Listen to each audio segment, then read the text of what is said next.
Alors bonsoir à toutes, bonsoir à tous. Merci d'être là ce soir. Merci Cornelia Depreux, qui nous parlait tout à l'heure pour cette présentation, d'avoir présenté ainsi la soirée. Alors, c'est vrai que ça fait vraiment plaisir de vous voir là, de vous voir tous là, avec cette soirée dont on imaginait qu'elle pourrait se faire, mais qu'elle serait filmée, qu'on la mettrait en ligne. Là, on a pu la faire en vrai. Vous êtes là, vous avez répondu présent. C'était vraiment, quand on en discutait tout à l'heure, on voyait les gens qui arrivaient. On se dit, mais quelle chance, quelle chance. Et je crois que ça fait du bien aussi. Je crois que c'est nécessaire. On a besoin d'être un petit peu ensemble. On a besoin de faire un petit peu des choses ensemble. On a besoin un petit peu de se retrouver, pouvoir partager un moment ensemble. Donc voilà, j'espère que ce moment sera le plus agréable possible et qu'on va pouvoir justement se balader. Parce qu'on va marcher là avec Jean. On va faire une sacrée balade. Alors, Jean, ton livre... c'est une sorte de guide du routard en fait. Là, ça nous montre un peu les bons coins, les bons sentiers d'une partie du canton de Vaud, Fribourg, le Zéland, etc. Tu es parti à pied. Tu nous expliqueras peut-être après pourquoi. Et tu étais un témoin. Hein. Tu as marché, tu as observé. Tu as lu aussi, rajouté des bouts d'histoire aux choses que tu voyais, hein, essayer de raccrocher la grande histoire dans l'histoire des pas. Hein, c'est des choses qui sont tressées dans ta balade. Et moi, je voulais savoir, en fait, comment se déroule peut-être déjà l'écriture quand on marche. Comment est-ce que les mots viennent quand on marche? Qu'est-ce qui se passe dans le rythme de la marche? Qu'est-ce qui se passe dans je sais pas, on pense à Gustave Roux là, qui faisait ces immenses balades la nuit pour entrer dans le paysage, pour être en lien. Comment est-ce que les mots viennent quand on pose un pas après l'autre? Il n'y a pas tellement de mots.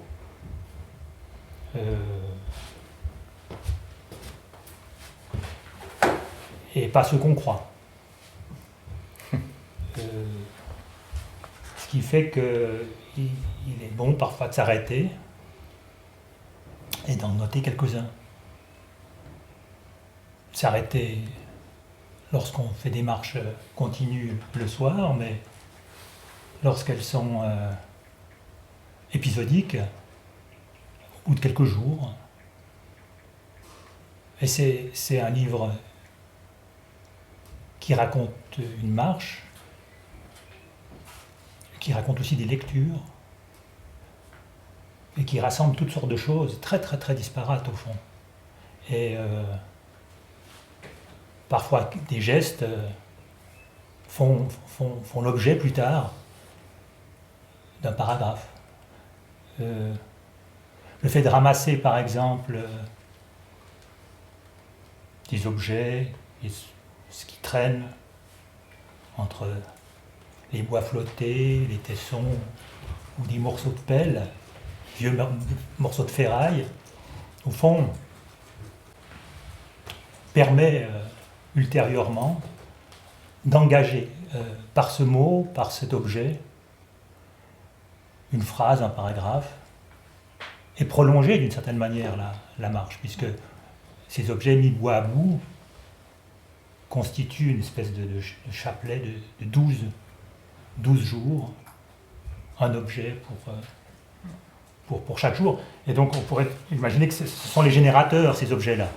Mais ce n'est pas généralisable, les générateurs, parce qu'il y a d'autres choses qui surviennent, qui n'étaient pas prévues.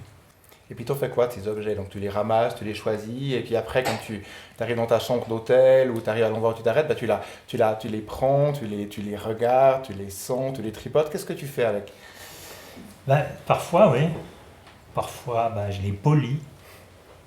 Parfois, je les passe à l'eau. Parfois, ils me font songer à d'autres. Quand les jours passent, il faut aussi les porter. Donc, il faut s'arranger aussi de ne pas prendre des choses trop pesantes. Et donc, ça permet aussi de se souvenir. Ce sont à la fois des clés, des carrefours. Et oui, là pendant cette marche, c'est 12 objets singuliers, mais auparavant, j'ai pas mal crapahuté sur les plages pour ramasser des tessons. Là, par bonne pêche, je rentrais parfois avec des poignées plein les poches de tessons, donc de morceaux de terre cuite, et j'ai passé des soirées dans des gîtes à faire des puzzles, à faire des photos, les envoyer. Donc voilà. Oui, ce sont des lettres. On pourrait dire que ces objets sont des lettres. J'aime bien cette idée de générateur, même si au fond parfois c'est rien, c'est simplement sa présence. Je pense en novembre, il y a ce morceau de pelle proche d'un cimetière, et qui était près d'un muret qui séparait un jardin ouvrier et un cimetière. Alors, le fait de prendre cet objet, de s'arrêter, de voir où on est, de constater cette coexistence d'un cimetière et de jardin ouvrier, ouvre à une série de réflexions sur le partage des objets, puisque, j'évoque à cette occasion-là ces objets qui sont partagés dans les jardins ouvriers, mais aussi les arrosoirs dans les cimetières, puisqu'il y a un arrosoir dans chaque cimetière. Donc ça permet de s'arrêter au fond, là où on est. C'est un peu comme ce jeu de marelle. Et parfois, oui, il y a fin de journée, il n'y a pas d'objet, donc il faut le soir même, en désespoir de cause, en trouver un. Parce que donc, alors, tu as un objet très technologique qui t'accompagne, en tout cas dont tu parles dans le livre, c'est ta tablette. Tu dis que tu prends des notes sur la tablette. C'est vrai qu'on s'attendait effectivement à une plume d'oie ou quelque chose comme ça, des grands marcheurs comme ça avec son encrier. La tablette, en plus du côté pratique, pourquoi est-ce que tu as choisi une tablette pour prendre des notes? Qu'est-ce qui est venu comment c'est venu ça? Un ordinateur c'est plus gros et au fond toutes ces balades sont des balades légères au fond. Un rechange devrait suffire. Non, parce que j'ai aussi des bouts de papier, des carnets, mais souvent j'arrive pas à me relire après, donc c'est pas toujours très utile, mais parfois c'est aussi intéressant de ne pas pouvoir se relire. Et puis le téléphone c'est pour mes yeux un peu petit, je crois. Et j'ai pas l'habileté mes enfants. Donc c'est pour ça que la musculature du pouce. Mais je crois que ça pourrait être un carnet, mais maintenant disons c'est bien pratique, disons. Surtout qu'on a comme je fais pas de camping, donc il y a toujours l'électricité qui permet de recharger il y a toujours un petit rituel, tu arrives souvent, tu laves tes habits, tu les fais sécher sur le radiateur, tu vas manger au restaurant s'il y a un restaurant, chez l'habitant si tu es chez l'habitant. Il y a toujours une sorte de petit rituel qui se passe comme ça, d'arrêt en arrêt. Il vaut mieux si on est trempé, penser au sec, c'est presque... c'est le prix de la vie légère. Voilà, j'ai beaucoup marché plus jeune, sur plus de jours. Je partais toujours chargé comme une mule, mais sitôt arrivé dans les Préalpes, je renvoyais toutes mes affaires dans un paquet à la maison en disant « Maintenant, c'est bien beaucoup trop lourd ». Même si aujourd'hui, peut-être, c'est moins, en novembre moins, mais c'est plus difficile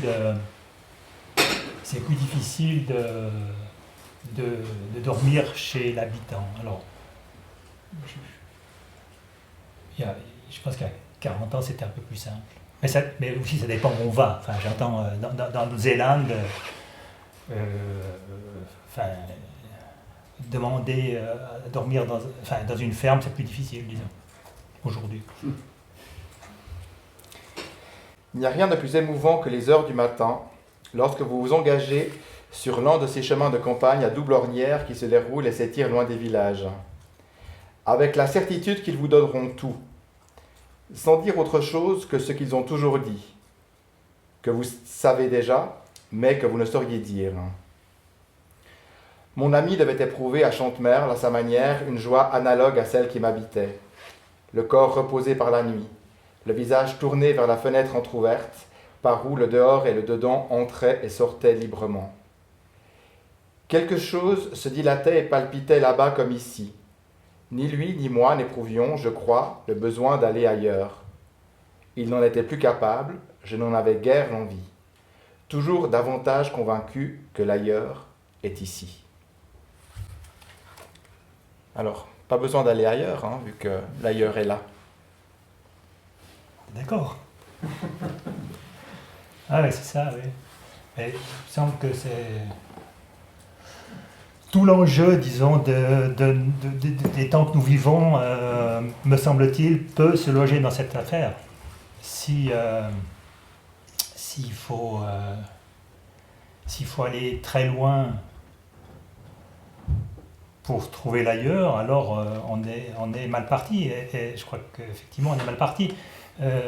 Thoreau, je le dis en anglais, il disait que, dans son petit livre sur la marche, disait que une vie suffisait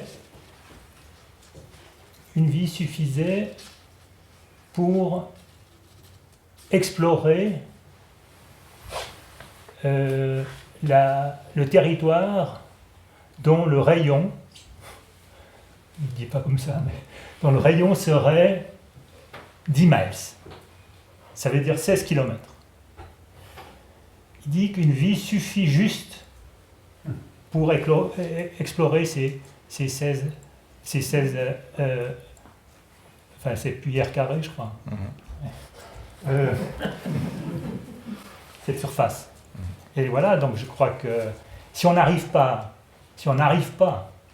alors je crains le pire pour notre espèce.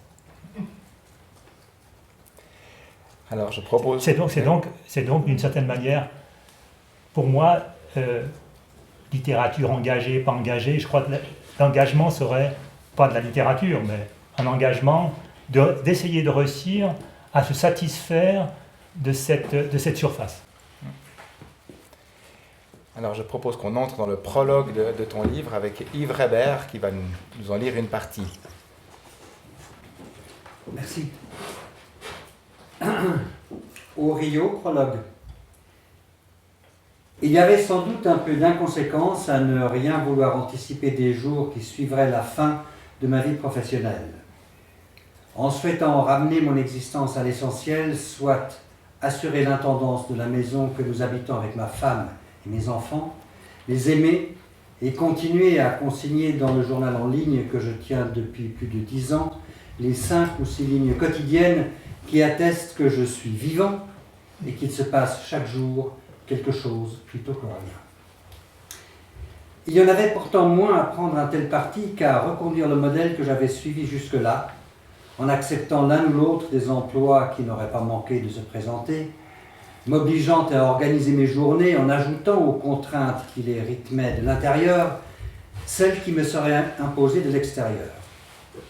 J'en avais assez de cet exercice du grand écart auquel j'avais dû me conformer tout au long de ma vie professionnelle et qui m'avait conduit à plusieurs reprises au seuil de l'épuisement, m'obligeant à me refaire dans l'urgence une santé et à différer une fois encore ma quête d'un peu de sagesse, cette paix de l'âme qui nous fait défaut et à laquelle nous aspirons parfois. Être rayé des cadres de la fonction publique m'avait en outre démontré que je n'étais pas indispensable, malgré un engagement de tous les instants. Admettre de bonne grâce qu'un autre s'acquitterait de ma tâche avec les mêmes résultats et un égal bonheur eut la vertu de me restituer le monde dans toute son étendue. J'ai regardé le ciel à l'heure du départ, remercié ceux qui m'avaient soutenu dans des entreprises incertaines, sans lesquelles je n'aurais pas fait long feu. J'avais fait mon temps, j'ai remis mes clés et suis parti, les mains dans les poches. Quelques jours me suffirent pour prendre conscience que ce que j'avais vécu, depuis le jour où, enfant, j'étais entré dans l'école de mon quartier, à celui où je quittais le collège dans lequel j'avais enseigné pendant plus de 30 ans, tenait en réalité dans le creux de la main. 5 décennies prirent d'un coup les couleurs et la consistance de ces mauvais rêves truffés d'impasses et de choses trappes qui s'évanouissent au matin à notre grand soulagement. Le détail de ce qui s'était succédé dans mon existence professionnelle s'estompa, il ne m'en resta bientôt presque rien. J'eus alors le sentiment étrange qu'une vie, ou ce qui subsiste lorsqu'on en retire les bavardages et les convenances, se résumait à une seule phrase. Et cette phrase commençait par le « oui » de l'enfant que je fus. Je souhaitais la reprendre en l'état où je l'avais laissée et la prolonger aussi longtemps que mes forces me le permettraient. Je reconnaissais évidemment tout ce que nos sociétés doivent à l'exploitation de nos forces vives, aux efforts de la connaissance et aux évolutions technologiques. Notre espérance de vie s'est allongée, certaines maladies ont été éradiquées et beaucoup de nos souffrances, pour le moins, atténuées. L'homme a marché sur la Lune et on est descendu au fond des océans. Mais cette obéissance aveugle à une certaine idée du progrès produit son lot d'injustices, une foule de laissés pour compte et un désagréable goût d'inachevé. Il m'est apparu que ce temps qui m'était désormais alloué, libéré de celui du travail et des loisirs, recelait une opportunité et un devoir, celui de prendre de la distance, m'écarter de la machine à progrès que j'avais huilée à mon tour, et reprendre pied sur cette terre que nos méthodes conquérantes veulent mettre au pas. Ne plus différer la présence de ce qui anime nos vies pour le meilleur et pour le pire, ce quelque chose qui n'a pas de nom et qui nous précède mis en réserve, ce à quoi on se confie à voix basse lorsque la situation est désespérée, quand la partie est perdue ou qu'on n'a plus rien, et dont on fait des chansons quand tout va bien. Retraite du monde, donc, et de ses affaires au sens strict, et en même temps, par un retournement mystérieux, m'y sentir attaché comme jamais peut-être. Me lever le matin tel un enfant, sans avoir à exécuter les coups prévus la veille, ne plus jouer aux échecs, mais avancer sur une marelle au plan changeant. Il n'en alla pas exactement ainsi. Cependant, je constate aujourd'hui que ma naïveté me conduisit, en se substituant au courage dont je manquais, là où je n'aurais pas osé, ni même songé me rendre. J'ignore ce que m'aurait réservé novembre, s'il n'avait eu lieu fin octobre, un événement qui influa à sa manière sur les jours et les mois qui suivirent. Alors, une vie nouvelle, une vie après une autre vie, et vie nouvelle qui est poussée à être vécue par cet événement qu'on a à peine évoqué, là, qui est la fin de vie d'un autre être, hein, d'un ami, hein, qui lui arrive à la fin de sa vie. Donc, du coup, double remarque, on arrive donc... Tu arrives après donc de liberté du travail, hein, la possibilité d'avoir ton temps pour toi ou plus ou moins, et du coup l'annonce de la mort à venir de cet ami te dit utilisons cette vie, faisons quelque chose de ce temps qui est là. Alors comment ces deux éléments, tu en as parlé là dans cette introduction, mais comment ça a réussi justement à te motiver à faire justement ça, cette traversée, cette marche?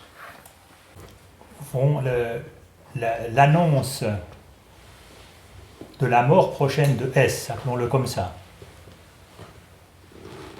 en fait va définir à l'intérieur d'une temporalité qui est la nôtre, une autre,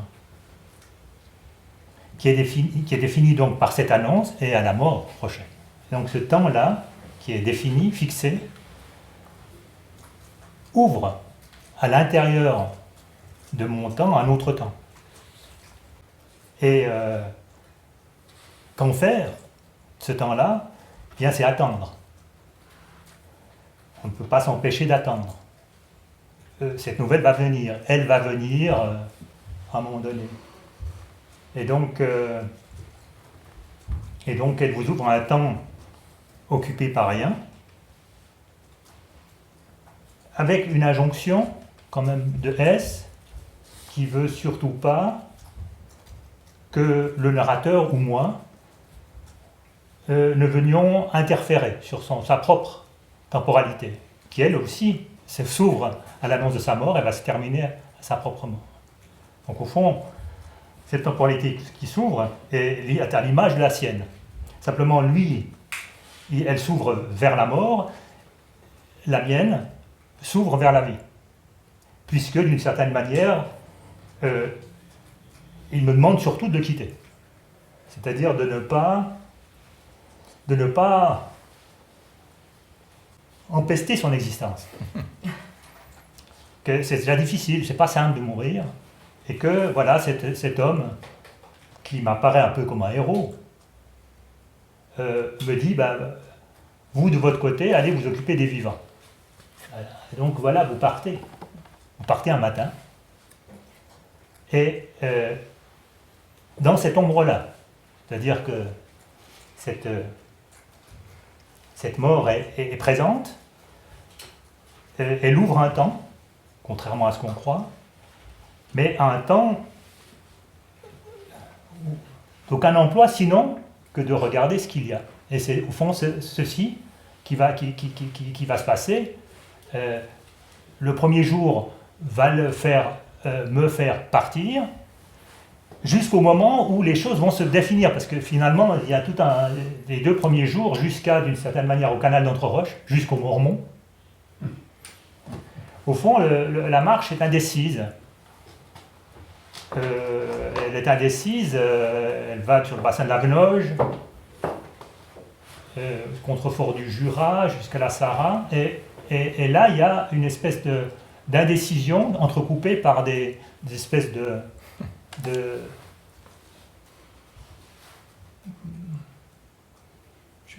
d'apparition, de bonheur,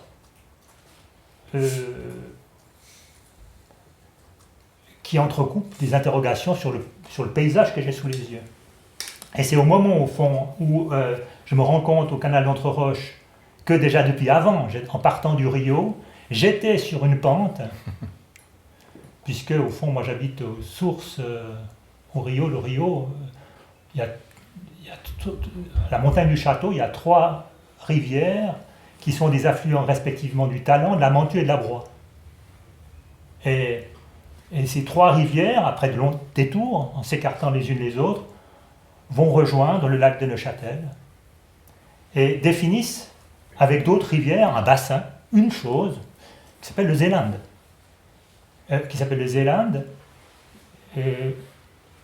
Qui, en fait, dans mon esprit, a toujours... Enfin, j'ai jamais vu les lacs dans le Zéland. J'ai vu toujours... mon allemand était pitoyable à l'école, mais Zéland, c'était le pays des âmes. Et là, j'ai eu tout à coup l'impression qu'il y avait un pays qui me se donnait à moi, qui s'ouvrait à moi. Et là, il suffit de suivre. Et donc, finalement, sans intention, l'espace dans lequel, au fond, cette marche se déroule tout naturellement jusqu'à Bienne, un peu plus loin, mais disons jusqu'à Bienne, et c'est l'inversion des eaux de la Thièle, lorsque le lac de Bienne se déverse dans le lac de Neuchâtel, qui me fera rentrer. Au fond, il y a quelque chose qui se passe tout naturellement, il suffit de suivre, quelque chose va vous y ramener. Et cet espace, au fond, qui se définit au canal d'Entre-Roches, cet espace, cette route, mais qui va en quinconce, qui va dans tous les sens, il n'y a pas de course, cette espèce de trace large posée sur le Zéland, par mes pieds, par mes lectures, tout à coup aussi se retrouve vertébré par 3 fils que je continue à suivre d'ailleurs, parce que finalement tout continue. J'écoutais ce texte, je me disais, mais finalement ça continue. Il y a quelque chose qui se referme, mais d'autres espaces s'ouvrent. Ces trois coulées, 3 fils, c'est celui des chardonnerets, qui pour des raisons très anciennes, c'est un oiseau qui me suit, quoi. Qui me suit. Le chardonneret, les betteraves, dont je me suis rendu compte de la puissance poétique, jusqu'à Arberg, puisque je passe à Arberg, et les blocs erratiques, qui sont ces espèces de cailloux qu'a semé l'histoire ou la préhistoire, ou le temps sur notre territoire. Donc au fond, tout à coup, les choses se mettent en place, et tout semble d'une simplicité extraordinaire. C'est vrai qu'en te lisant, tu as cette très belle formule, tu dis que le hasard a de la suite dans les idées, pour dire effectivement que c'est une manière dont les choses s'organisent. Et puis ce que j'ai trouvé frappant dans la lecture de ce texte, c'est que c'est vraiment c'est extrêmement vivant, quoi. C'est un texte où la mort est très présente, hein. Il y a la mort à venir de cet ami, il y a la mort de ta mère aussi, il y a d'autres morts. Donc c'est quelque chose qui pourrait avoir une coloration sombre, hein, ça pourrait avoir donné quelque chose d'assez obscur. Et en fait, non, c'est très très vivant. Hein. C'est très vivant, c'est une marche qui est remplie de vie. D'ailleurs, ça donne vraiment envie de faire ce genre de balade. Hein. Moi, je crois que je vais m'y mettre. La semaine prochaine, je pars. Parce que souvent, effectivement, ce qui rend la vie formidable, hein, c'est qu'elle a une fin. Parce que c'est que si elle n'avait pas de fin, on n'arriverait pas à goûter comme ça ces moments-là. On dirait que ça dure pour toujours. Alors, il y a la mort à venir de cet ami. Derrière la mort à venir de cet ami, il y a la tienne aussi à venir de mort. Donc, tu es là, tu vis cette vie, tu entres dans cette marche, tu entres dans le paysage, tu entres dans le moment pour être dans cette vie pendant qu'elle est là. C'est quelque chose qui habite le corps. La mort ne vient pas de... Oui, elle peut venir de l'extérieur, évidemment. C'est vrai que d'une certaine manière, je rêve une mort. C'est-à-dire qu'une mort qui soit, comme disait Freud, ma propre mort. C'est-à-dire celle qui ferait qu'à un moment donné, je pourrais quitter la partie parce qu'il est temps de quitter la partie. Ce que des gens font, ce que S a su faire, ce que ma mère, je crois, a su faire, mais ce que tant de gens, peut-être moins les écrivains, les gens qui écrivent, parce que finalement, ils laissent des traces, quoi. Mais, donc cette préparation, mais c'est pas une préparation, c'est pas de la cuisine, mais comment faire? C'est la même question. Comment faire pour vivre juste et mourir juste? Voilà. Je me pose cette question et au fond, il y a un commencement de réponse, mais je dirais en objectivité par rapport à S. Une expérience que je fais à la fois de marche et d'écriture, et que finalement je prolonge maintenant, puisque je travaille maintenant à la suite de ça, d'une certaine façon. Parce que c'est pas terminé. Voilà. Alors, je propose qu'on passe à la lecture du second extrait, de nouveau par Yves Reber. Alors, c'est le début du premier chapitre, c'est le départ du Rio. Le mercredi 8 novembre, je suis parti du Rio un maigre sac sur le dos. Il avait plu depuis quelques jours, les terres peinaient à avaler le trop-plein. Il ne restait pourtant presque rien de l'étang, mis à part la longue dépression qui retenait l'eau du côté de l'Escargotière. La bruyère, les zones et les bouleaux colonisaient toujours davantage cette vaste étendue sur laquelle se royaumaient autrefois cygnes et colverts. Les jours décroissaient, les chaumes des tournesols de la Moïse Baudin s'entrecroisaient comme les baguettes d'un mikado géant. On entendait la voix du garde-faune et les agriculteurs étaient sur pied de guerre. Les sangliers, dont j'ai aperçu les traces au triage, étaient descendus jusqu'au fond de la corbassière. La forêt qu'on entretenait moins avait par endroits la bride sur le cou. Les innombrables chemins auraient tôt fait de disparaître au profit de 2 ou 3 rectilignes et de leurs perpendiculaires pour le débardage. Les habitants des bois devaient se réjouir. Quant à moi, la tête me tournait. J'ai suivi le chemin boueux qui mène au belvédère. C'est de là-haut, le regard tendu vers la maison au volet vert, à l'étage de laquelle la vie d'un homme déclinait, que j'ai tenté de me représenter le chemin qui croiserait le sien sur un tracé que j'avais à la fois à imaginer et à emprunter, et qui, je le savais, ne me renverrait que l'écho de son silence. La vie ne s'était pas tout à fait retirée de la campagne. Les pousses du blé d'automne gazonnaient par endroits la terre noire. Les taupinières faisaient de petits monticules dans les prés. La neige tomberait bientôt et si l'on acceptait les fruits de l'églantier et du sorbier, les piquets oranges que Jean-Jacques alignerait le long de la route, tout disparaîtrait dans le blanc de l'hiver. On entendrait alors avant l'aube la lame bleue qui raclerait la neige afin que les hommes puissent tenir leurs engagements sans s'interrompre ni même ralentir. 2 chevreuils attendaient à la lisière du bois que je m'éloigne. Les chemins creux, amollis par les pluies et semés de fondrières boueuses, m'obligèrent à improviser et à emprunter chaque fois que cela était possible le haut des talus. Un pic était à l'ouvrage, un renard tenait sa proie et une mésange me rendit visite. Le soleil trouva bientôt une ouverture et réchauffa la laine que je portais sous ma veste. Il y avait quelque chose de triste et de glorieux ce matin-là. Les services météorologiques avaient annoncé qu'on jouirait 2 jours au moins d'une haute pression.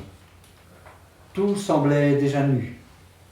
Les choses demeuraient à bonne distance les unes des autres, occupées à rassembler autour d'elles ce dont elles auraient besoin pour passer l'hiver. Le vent avait tourné à la bise.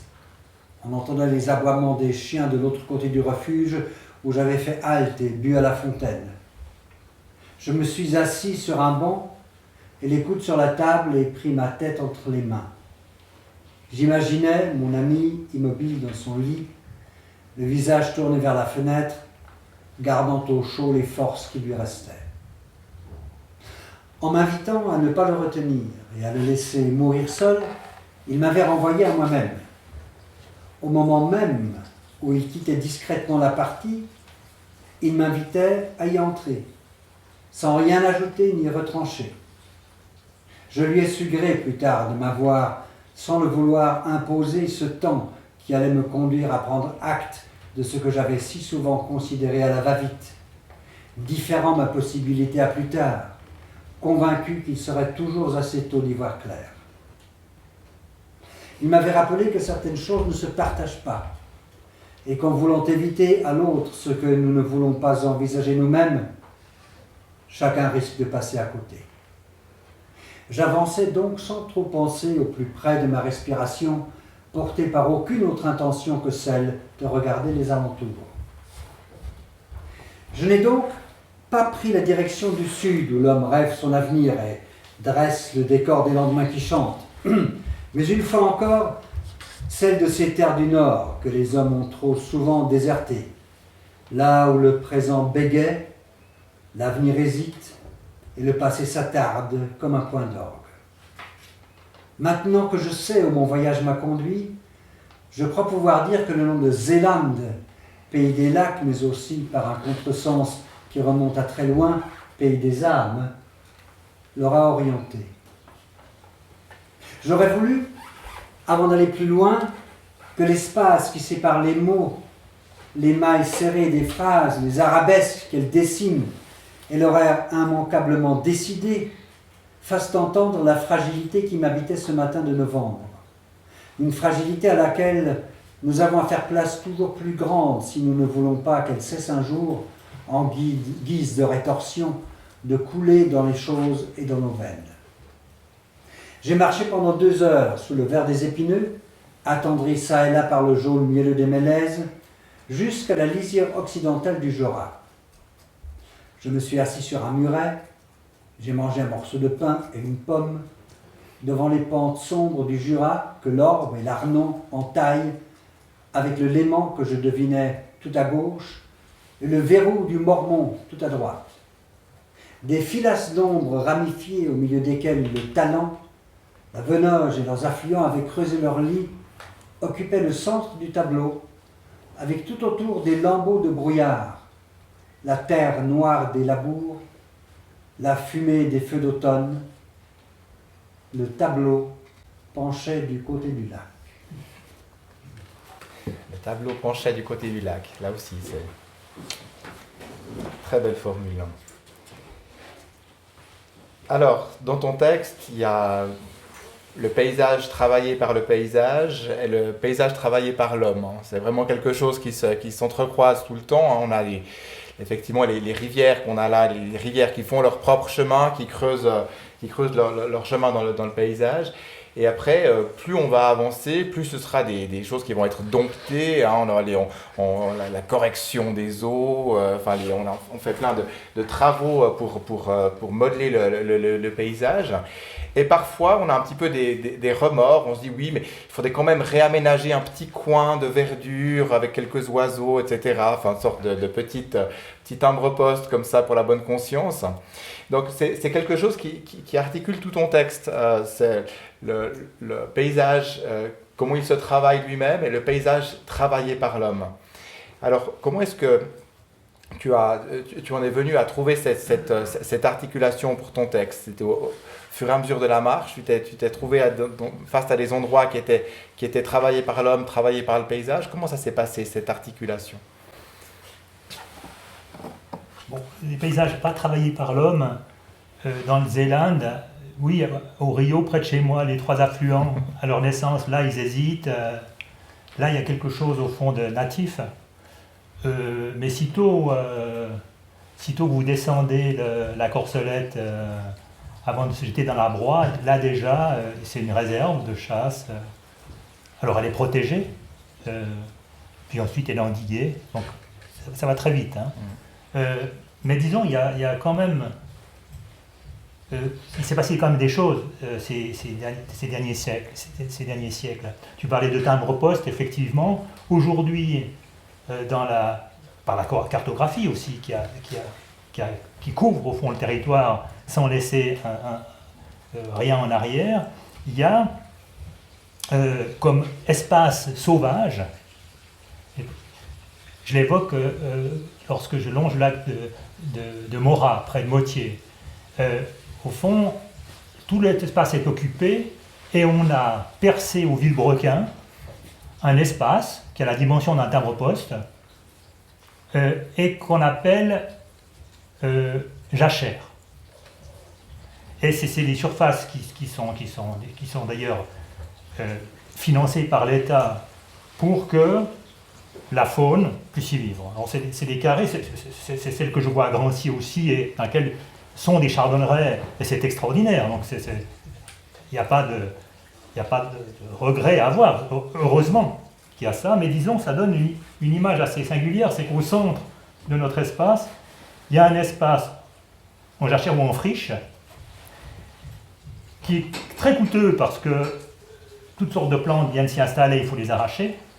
Ça coûte, je crois, 4 000 francs à l'hectare pour les gens qui les cultivent, les paysans, et qui en fait souvent ne le font pas, ils ne comprennent pas, bien évidemment, et ça ne produit pas, et donc le font mal, et elles doivent être fauchées. Donc la sauvagerie qui nous reste, ce sont ces friches découpées au Stanley, et tout autour, plus rien ne bouge. Comme au jeu du taquin, il n'y a plus de cases vides. Enfin, ou plutôt, on pourrait dire que ces jachères sont les seules cases vides qui permettent de refaire le puzzle. Il y a quelques siècles, c'était l'inverse. Il y avait au centre, dans plusieurs centres, des villages, avec tout autour des zones cultivées, essartées. Puis ensuite, on ne savait pas. Et donc, il s'est passé une espèce de renversement tout à fait étonnant et qui est évidemment assez inquiétant, puisque d'une certaine manière l'inconnu devient un inconnu microscopique. Ce sont ces jachères qui sont étudiées par les biologistes, qui sont ravis évidemment, mais beaucoup d'animaux sont ravis aussi, et qui sont disposés sur le territoire de telle façon que les animaux puissent passer, par exemple, du Jura dans les Alpes, en passant, un peu comme le cheval, 1, 2, 1, et vous avez une jachère, 1, 2, 1, il y a une jachère, et qui peuvent, au fond, se libérer de l'espace policé pour respirer un instant dans ces cases vides. Et voilà, donc il y a quelque chose à la fois qui est inquiétant, mais en même temps pas trop, parce que même à Chevroux, à Port-Alban, ces ports bétonnés, avec des centaines de bateaux qui restent à quai, enfin, quelque chose d'assez terrible. Il y a de la mauvaise herbe qui pousse, et donc il y a des chats qui trouvent des places l'hiver sous les bateaux, et donc la vie est toujours là à reprendre. Donc en même temps, il y a quelque chose d'assez réconfortant sur l'avenir. Pour l'avenir, il n'y a pas de souci à se faire. Pour nous, c'est peut-être plus risqué. Parce que ça me fait penser à un autre motif qui est récurrent dans ton livre, c'est celui de la prison. Hein. Il y a pas mal de prisons dans ton livre, on est souvent confronté à des prisons, et pas forcément des prisons pour des détenus de droit commun, il y a aussi des lieux pour des gens un peu en marge, effectivement, qui savent pas forcément où habiter, on leur a trouvé ces maisons, ces lieux, ces communautés. Donc là, c'est comme ces jachères, ces sortes de petites réserves. Il y a un zoo aussi à un moment donné. Enfin, on retrouve ça dans ton livre. Et ces prisons, là aussi, c'est ce qui nous attend. En fait, on est des futurs emprisonnés du paysage. Enfin, nous-mêmes. Enfin, oui, je pense que ça nous pend au nez aussi. Oui. Oui. Mais des prisons. Bon, ces prisons qui ont trouvé leur place dans cette région, c'est un lieu de marécage. Hein. Donc, historiquement, il faut voir que ces prisons et ces lieux d'assistance, mais d'assistance donc aussi bien pour des prisonniers de droit commun que des gens qui ont trop bu, que des gens qui ont une crise psychiatrique après Fargier, des institutions psychiatriques. Au fond, on a trouvé, pour les écarter du monde, des marécages. Et d'ailleurs, c'est ce que j'essaie de raconter un peu, c'est que ce sont ces prisonniers ou ces prisonniers administratifs qui ont fait le Zéland, qui ont aidé à faire le Zéland et à assainir le territoire. Oui, mais ces prisonniers, en même temps, et c'est ce que j'avais constaté, j'ai eu la chance de faire une visite à Bellechasse, comme visiteur. Mais des fois, on aimerait voir les choses de plus près, parce qu'il y a chez ces gens-là, c'est un Noël, j'ai eu l'occasion de passer un Noël là-bas, il y a une force chez ces gens-là qu'on ne voit nulle part ailleurs. Et donc, à la fois, ce sont des gens dans les prisons, mais ce qu'ils disent, c'est le dehors, tout le temps, constamment. Et donc là encore, c'est une logique un peu singulière, qui n'est pas d'opposition. En même temps, les plus libres d'esprit, les plus forts, sont dedans. Il n'y a pas que non plus. Donc oui, la prison, mais la prison, c'est aussi une maison, c'est un réconfort. C'est quand la prison se fait exclusive, et quand on ne s'évade plus, que la prison devient dangereuse. Il faut trouver les grillages. Un modeste domaine viticole s'étend à l'abri de la Bise au sud de la colline du Mormont, sur un mélange de terre maigre, de calcaire et de tout venant glaciaire. La présence inattendue de ce perchet me décida à laisser sur ma gauche la route qui descend au moulin Bornu et à m'engager sur celle qui, serrée entre deux murets, longe d'un côté les vignes que borde la ligne du chemin de fer Lausanne-Paris et de l'autre des buis, des chênes et des genévriers qui me ramenèrent au paysage de la veille, à ce pays séchard qui m'avait transporté dans les Cévennes. La Venoge pourtant, qui faisait en contrebas une longue courbe avant de filer vers le Léman, n'était pas le Gardon et je n'étais pas à Anduze. Se croire ailleurs, c'est toujours une manière de ne pas considérer l'étrangeté des lieux qu'on habite et que nos habitudes ont rendues trop familières. Le ciel s'était couvert. J'avais quitté l'hôtel de la Croix-Blanche au lever du jour, acheté des fruits secs sur la route de Ferrer, du pain, un morceau de viande séchée et des pommes. Quelques vieilles dames faisaient leurs emplettes, ensuite de quoi elles auraient les mains libres pour faire leur ménage. Et si rien ne venait mettre des bâtons dans leurs roues, tout serait en ordre avant le soir. La ville, elle, manquait de force, restait au-dedans d'elle-même, résignée. Quelque chose se refusait à se lancer dans l'aventure, comme si elle avait définitivement remisé ses lampions. J'ai croisé quelques enfants qui descendaient sous la ville. J'ai fait le plein d'eau à la fontaine. Nicolas Caussin était un souvenir. La nuit efface ce qu'on croyait acquis, les maux comme les joies, sans qu'on ne sache jamais s'il est préférable de s'y résigner ou de s'en réjouir. Le chemin fit bientôt un coude, s'éloigna des vignes et gagna les hauteurs du Mormont, qui culmine à un peu plus de 600 mètres. Rien n'annonçait encore le chantier, sinon une capite à la frange de la Birette sur laquelle un panneau indiquait aux passants qu'il était préférable qu'ils se mettent à l'abri lors des tirs de mine. Je suis parvenu en bordure du plateau, du jaune ocre tapissait à perte de vue le fond de l'immense cirque de calcaire qui s'ouvrait à mes pieds. Il me fut impossible de ne pas m'émerveiller des dimensions de l'ouvrage, de ne pas admirer son architecture en terrasse d'une douzaine de mètres de haut qui s'étageait jusqu'au sommet, de suivre l'interminable rampe d'accès qui serpentait comme un ruban autour de cette immense caisse à sable lunaire, à l'intérieur de laquelle quelques hommes au volant de mastodontes géants mettaient la dernière main au décor d'un film dont le scénario n'avait pas encore été écrit. À moins qu'il ne s'agisse d'un chantier comparable à celui que dirigea Lesseps à la fin du XIXe siècle, lorsqu'il ouvrit dans le désert égyptien un canal de la Méditerranée à la mer Rouge, ou à celui des Américains qui éventrèrent la Culebra sur près de 12 kilomètres pour offrir à leurs bateaux de guerre et de commerce, quelques mois avant la Grande Guerre, un passage de l'Atlantique au Pacifique. Il ne s'agissait pas non plus de ce canal qu'on avait rêvé depuis des siècles, de cette passe du bassin du Rhône à celui du Rhin, sur laquelle de lourdes et lentes péniches auraient balancé leurs hanches. Il s'agissait pourtant d'un rêve, un autre rêve, qui se nourrissait de centaines de milliers de tonnes de calcaire que des ouvriers excavaient chaque année et qui, mélangé à de la marne, ferait du ciment. Et rien ne semblait plus en mesure de le freiner. La carie avait rongé la montagne, les bâtons de dynamite la débitaient par quartiers, la blessure devenait toujours plus profonde. Se manifestèrent bientôt au cœur de cette merveille industrielle les signes d'une sourde réprobation. Car si chacun d'entre nous reconnaissait la nécessité de ce matériau pour nos maisons, nos écoles, nos hôpitaux, nos routes, chacun se sentait également un peu coupable de consommer tant de pierres. Personne ne parvenait à justifier les 500 kilos de ciment et les 3000 de béton qu'il consommait chaque année. On se tenait d'ailleurs ce chantier à ciel ouvert derrière un écran d'arbre, à l'abri des regards.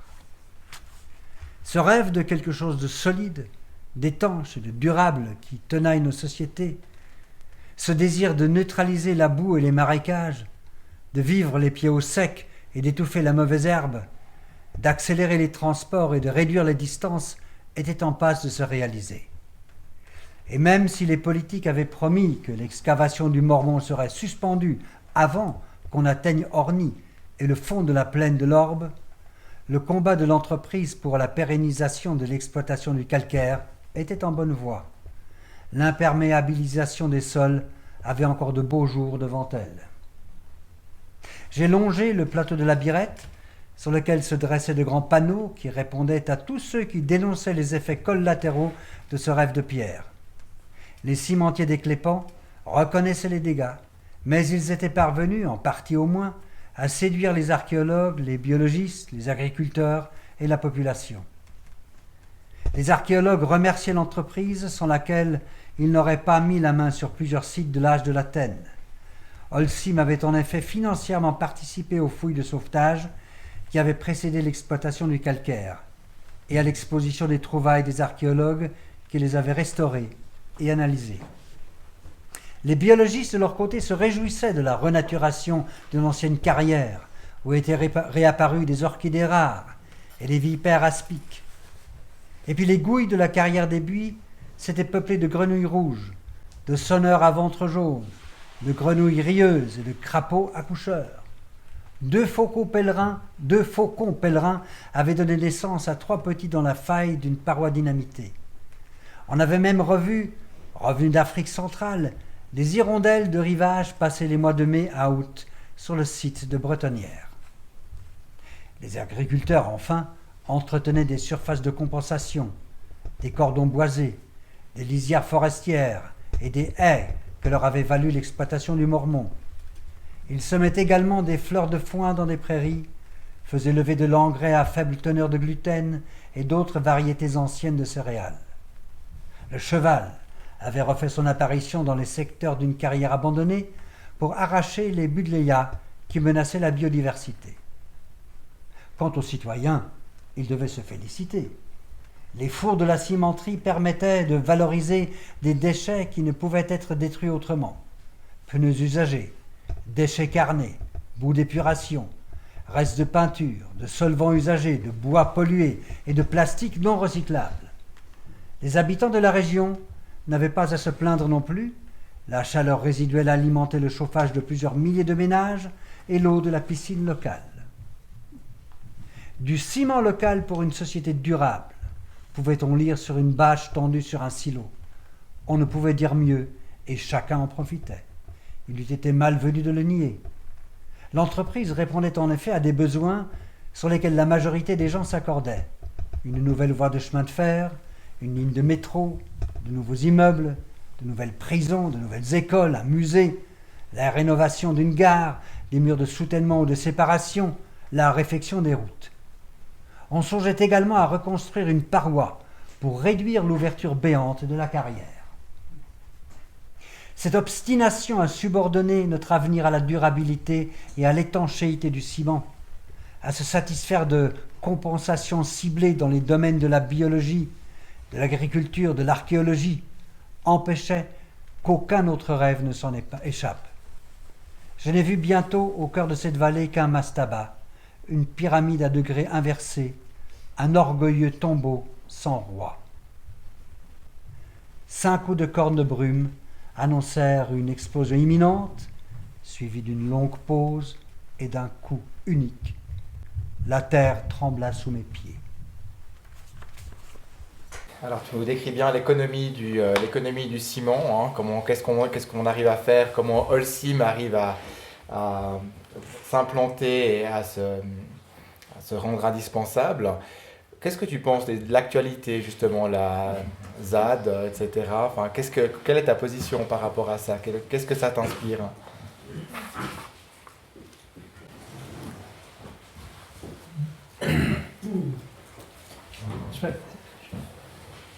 Je pensais à un gars qui s'appelait Michel Collot, qui est un pédagogue, qui était venu à l'HEP faire une présentation des arts de la connaissance, il y a quelques années, et qui, voilà, il avait animé son séminaire à l'HEP, Haute École Pédagogique, et il était pressé de finir. Parce qu'il disait, il y a une manif. Il y a une manif et il n'y a rien de mieux qu'une manifestation. Et il se réjouissait de clore cette séance à la HEP pour aller manifester, je ne sais plus à quel sujet c'était, parce que c'est toujours bon signe. Quand des gens sortent, quand des gens parlent, quand des gens inventent. Alors, oui, je trouve que c'est une manifestation de la vie, disons, d'abord. En même temps, j'ai visité aussi comment ils appellent ça, à Sainte-Croix, le squat, la base bâtiment, la ZAB, non, je ne sais plus comment ça s'appelle. Mais j'ai appris aujourd'hui qu'ils avaient hébergé. Ça n'a rien à voir. mais en même temps, il y a aussi dans toutes ces manifestations de vie, il y a des petites folies, quoi. Tous les groupes qui se constituent. Les groupes sont toujours produisent des effets toujours un peu pervers. Alors, quand ils sont aussi bien quand ils sont neufs, quand ils sont vieux, c'est pas les mêmes troubles. Donc au fond, je suis partagé. Je suis partagé. Je suis pas partagé. Ça peut pas être autrement. Si on va en amont de cette bifurcation, c'est-à-dire en 2018. Alors, en 2018, je ne pensais pas qu'il y aurait ceci, mais il y avait déjà des associations qui se battaient. On peut penser que c'est immanquable, qu'à un moment donné, on soit alerté par ce qui se passe là. Et cette déchirure est importante. Mais comme je le dis aussi, elle a quelque chose, comme tous les grands travaux, quelque chose d'extraordinaire. Il faut aller voir ce chantier. Ça dépend de quoi on parle. Et au fond, je suis pas partagé, mais c'est immanquable. Ce qui se passe, c'est immanquable. Il faut simplement décrire ça. C'est pour ça, au fond, ce passage où je dis, au fond, qu'est-ce qu'on fait avec des ciments? On fait des chemins de fer, on fait des musées, on fait exactement, au fond, ce qu'on souhaite, ce que tout le monde souhaite. Alors, il y aura peut-être des musées qui ne sont pas en ciment, des routes qui soient... Enfin, il reste quand même une série de problèmes et qui concernent alors l'avenir plus largement de nos vies et savoir si on va être capable de ralentir. Tout le monde dit ralentir, décroître. Mais comment va-t-on faire? Est-ce qu'on va, comme Thoreau, se suffire de ces 16 km de diamètre? Et j'ai l'impression que là, il y a quelque chose qui se pose immanquablement et on a tendance, et c'est pour ces raisons-là que je pense qu'il est nécessaire de s'engager, mais en retrait, en amont de ces questions-là, et d'expérimenter ce que serait qu'une vie, au fond, sans problème, une vie sans ciment, plutôt que d'être partisans des uns et des autres, parce que je vois pas mal de partisans qui un jour le même jour vont parler du biotope et à la seconde suivante vont se plaindre qu'il y a un ralentissement sur la route pour aller à la manif. Non, mais je cabotine un peu, mais il me semble que là, il y a quelque chose, je crois en amont, qu'il s'agit maintenant de faire des expériences, et ce que font ces jeunes gens.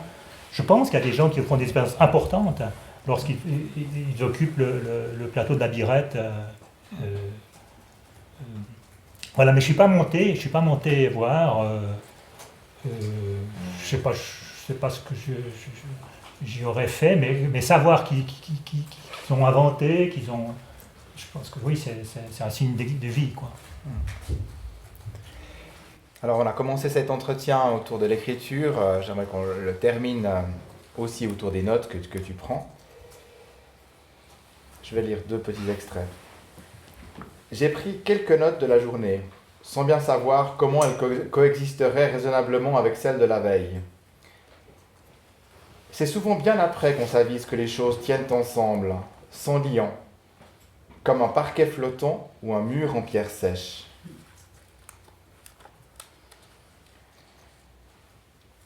J'ai pris quelques notes et parcouru celles des jours précédents. J'y ai lu une succession de petites perceptions disparates ouvertes aux 4 vents.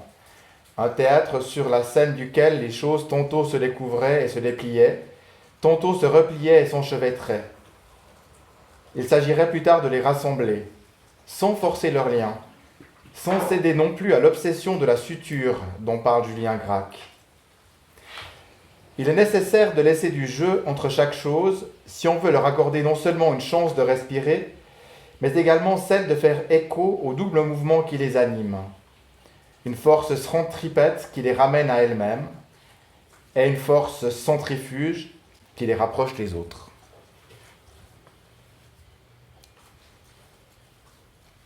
Tes mots, tes notes disparates, tes tessons, tes objets. Tu en as fait un livre, hein, tu as fait ce témoignage de cette période, de cet état du monde, hein, justement, à présent. Qu'est-ce que ça t'a apporté, réaliser ce livre? En quoi est-ce qu'il t'a changé?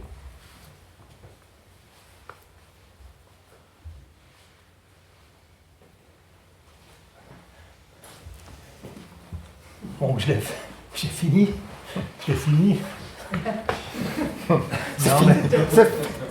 Oui, mais il y a ça, c'est ça, c'est-à-dire au fond, on ne sait pas où ça va, et ça pourrait être infini, et donc il ne pourrait y avoir pas de livre, puisque finalement, l'enquête autour de cette histoire-là, c'était une année à retourner, à aller voir, à lire, etc. Et au fond, il y avait tellement de choses que... Est-ce que tout ça prendrait comme une mayonnaise, mais sans excès, pas trop lourde,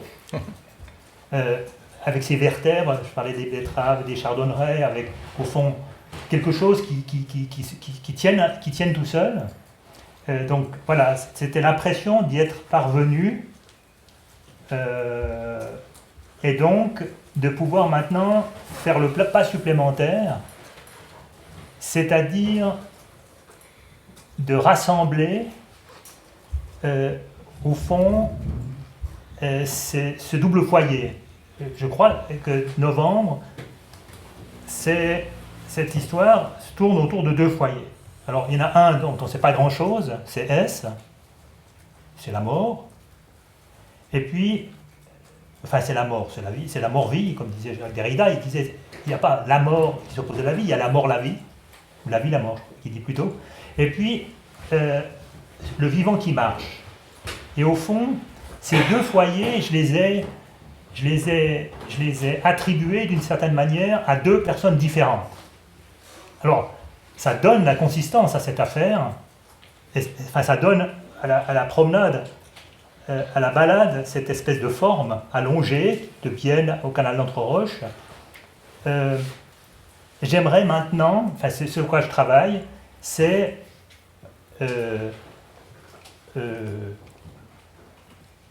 occuper, mais occuper est un vilain mot, mais occuper les 2 foyers. C'est-à-dire comment vit-on cette double affaire